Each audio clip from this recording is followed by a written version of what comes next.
In this project, we analyze how Starbucks is responding to intense competition in China through aggressive expansion and deep digital integration. Here are the team members: 岳哲、雷章、嘉宇流、燕西流。Starbucks is a brand we interact with almost every day. At Purdue, the Starbucks in PMU is always full, showing how strong the brand is in the US. But when we look at China, the picture becomes much more complex. Starbucks is everywhere, yet almost every store now sits right next to a cheaper competitor like Luckin Coffee. This contrast made us curious. If competition is so intense and the prices are dropping, why is Starbucks still expanding so aggressively in China? And is their China next stage strategy actually working?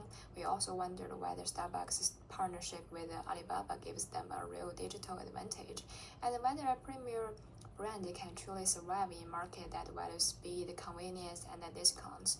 So our motivation comes from something we see in our daily life, two very different Starbucks markets, and the big question behind it: how does Starbucks stay competitive in China's fast-changing coffee world?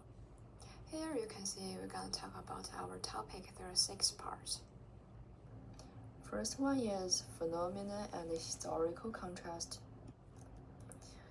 China's coffee market is growing extremely fast, and coffee has become part of daily life for many young professional students. In major cities, we see Starbucks everywhere, but at the same time, domestic companies like Luckin Coffee and Manner are expanding even faster with lower price and faster delivery. This creates a clear contradiction.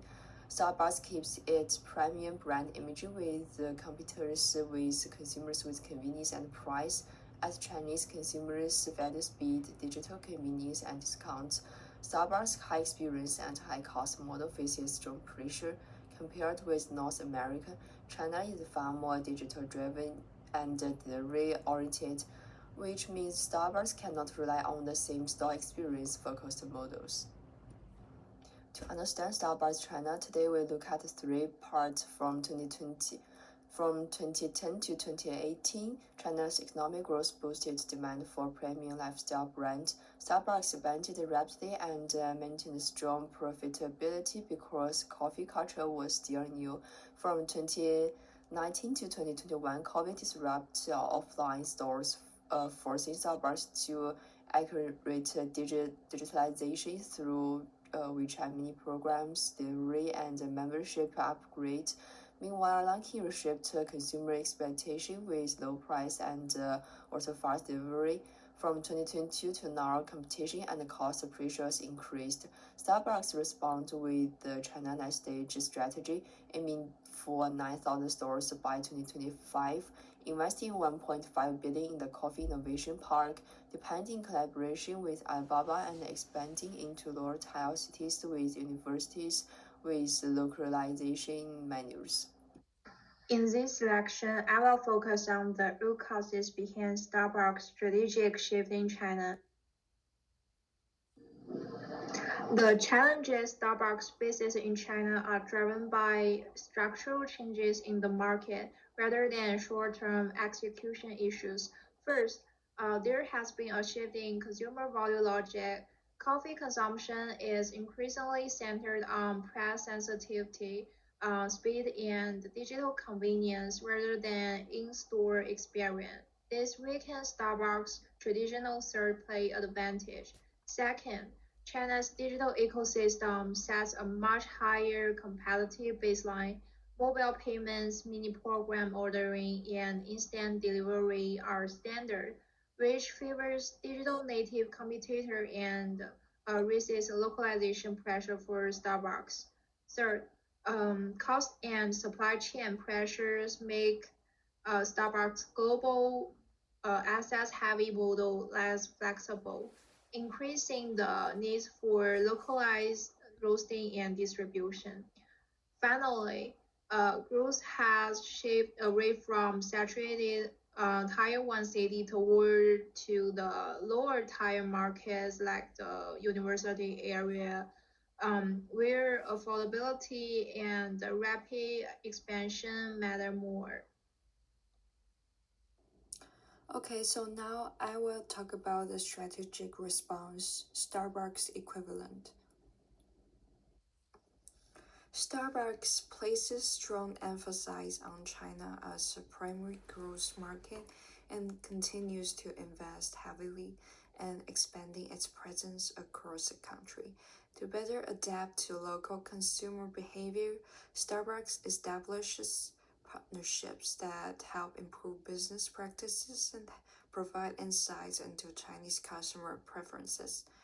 At the same time, Starbucks prioritizes its mobile and digital strategy by investing in mobile ordering, integrated digital payment systems, and loyalty programs.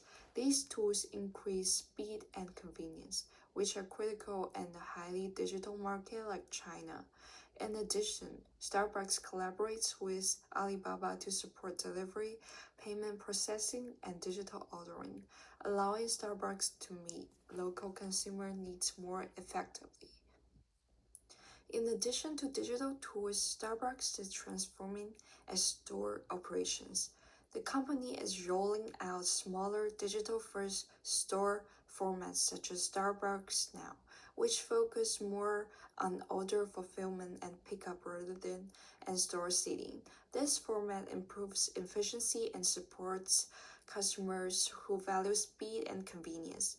Starbucks also implements a broader reinvention plan that emphasizes operational efficiency, reduced wait times, and increased productivity through technology.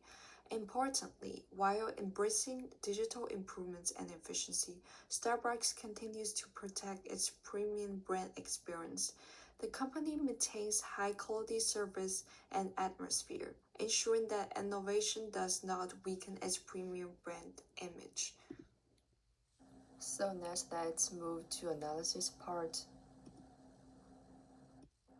Under using Porter's 5 forces, the rate of substitutes is high because tea drinks, convenience store coffee, and home brewing coffee cheaper alternatives. Supplier price power is medium because Starbucks has strong global sourcing, but labor, rent, and delivery fee in China keep rising. Rivalry is extremely high, like Lunkin County and Manor grow aggressively with low price and a strong digital ecosystem. Buyer power is high because consumers are very price sensitive and switch brand quickly based on discount. The last one, standard of new entries is high because Meta and any other apps makes it easy for new delivery-only brands to scale. Finally, the CAGF framework explains why Starbucks must localize in China. Cultural distance, Chinese consumers prefer sweeter milk-based drinks and mobile-first ordering. Administrative distance, strict regulations, and digital payment system require deep integration with Alibaba and local platforms. Geographic density differs. Tier 1 city fit premium coffee. Lower tier city needs more delivery-focused stores. Economic distance. Income varies widely. Lunkin attracts the mass market with Starbucks focus on higher income consumers and university students. Overall, all four dimensions show that Starbucks cannot simply copy its US model. It must adapt to China's unique digital competitive and economic environment. Here we compare Starbucks digital ecosystem in US and China. In the US, the Starbucks app is mainly a standalone tool for mobile ordering and starts a loyalty program. Payments rely on credit cards and the Starbucks wallet, and the delivery is limited through Uber Eats. Overall, it's an independent system used mostly for convenience pre-ordering. In China, Starbucks operates inside a much larger digital ecosystem. It runs across multiple platforms, like its own app, WeChat, Alipay, Taobao, and Meituan. Payments are fully digital. Loyalty connects with Alibaba's ecosystem, and delivery is a core feature through Ele.me and Starbucks Now because Chinese customers use digital services much more frequently. The China app acts as a high-frequency digital hub rather than just a pre-order tool. This creates a very different competitive dynamic in each market. So for the internal analysis, I will use a Virio framework. First, Starbucks brand equity and customer relationship remain highly valuable. The premium image and third place positioning are difficult to imitate and well organized, which support long-term differentiation in China. Second, in operations and human capital, standardized SOPs and barista training ensure the consistency and across the store. However, this service-intensive model also increases labor input and limits speed during the peak hour. Finally, Starbucks supply chain and asset structure, including localized roasting and vertical integration, stresses quality control and stability, but makes the system more asset heavy and less flexible. Digitally, Starbucks has built valuable platforms through mobile ordering, membership system, and integration with Alibaba's ecosystem. These capabilities support engagement and personalization, but they are not fully optimized for high-frequency, press-driven consumption. In terms of cost structure, Starbucks' larger store formats, premium locations, and staffing model resulting higher unit costs, which weakens price competitiveness. In addition, labor economics are relatively rigid compared to local competitors, reducing flexibility in scheduling and expansion. This slides about the value chain. So the inbound logistics, Starbucks uses a localized supply system with vertical integration. The coffee innovation park helps improve freshness and reduce lead times. In operations, standardized SOPs and barista training ensure consistent service across store. At the same time, this model requires more labor and space. For outbound logistics, local roasting and Alibaba's logistics network support reliable delivery while maintaining product quality. In marketing and sales, Starbucks focuses on the premium positioning, seasonal campaigns, and localized beverage with limited discounting. Finally, in service, the third place experience and partner customer interact help build loyalty, although delivery reduces the importance of the in-store advantages. So for the digital flywheel, firstly, ordering integration allows customers to order across multiple platforms, which improves convenience and support higher throughput during peak hours. Second, reward and membership. Reward and membership form a large loyalty ecosystem in China, encouraging repeat purchases and sustained engagement. Third, personalization and customer relationship management use customer data to deliver targeted recommendations and messaging, increasing purchase frequency and retention.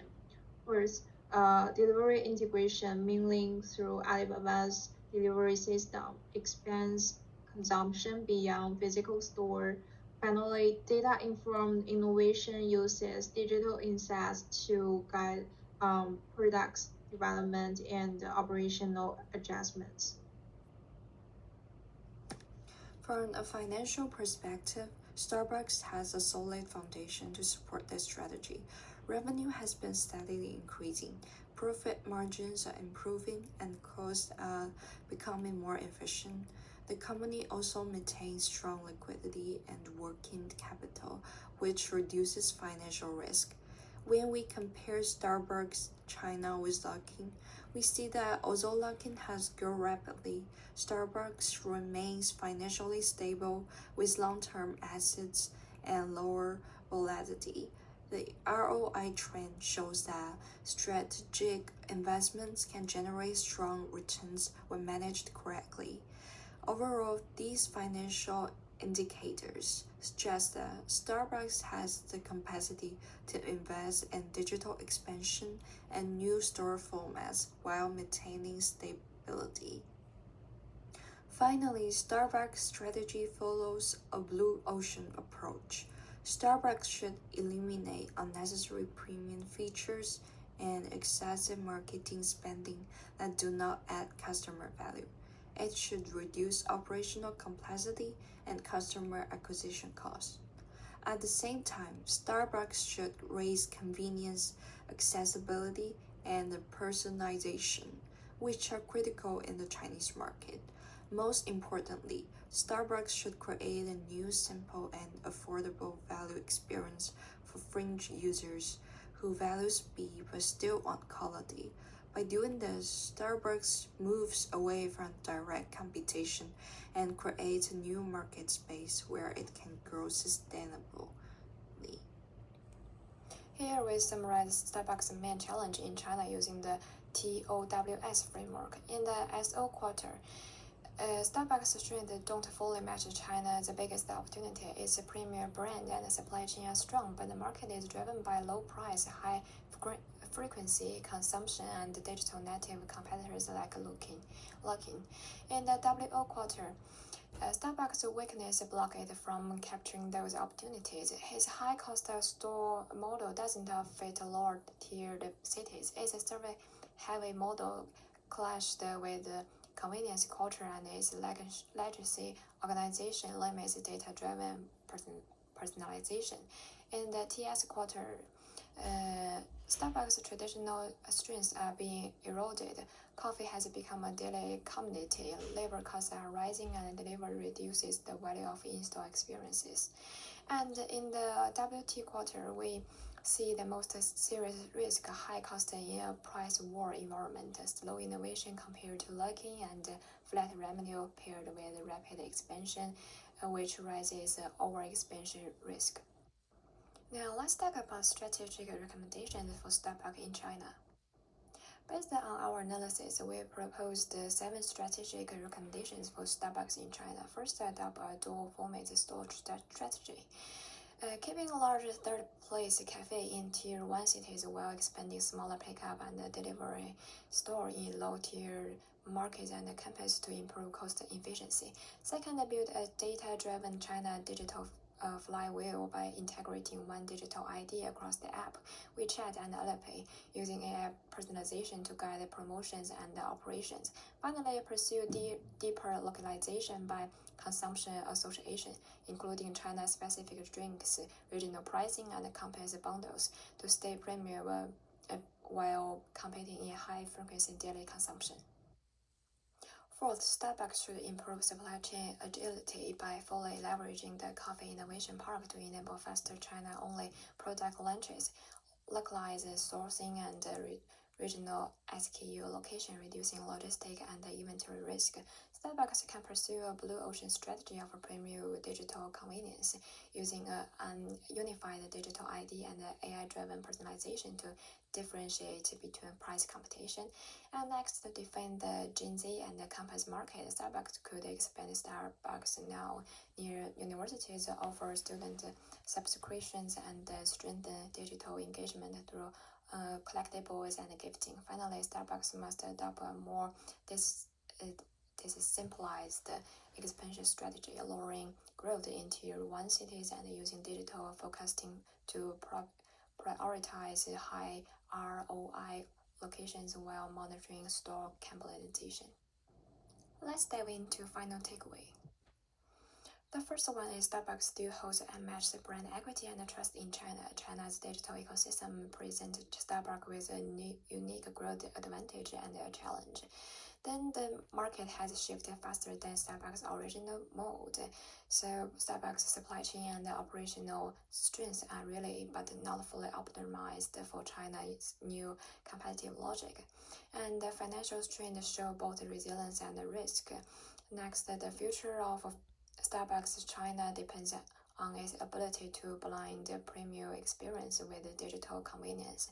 So Starbucks and Boyu's announcement of a strategic partnership for the next chapter of growth in China maybe is an excellent decision.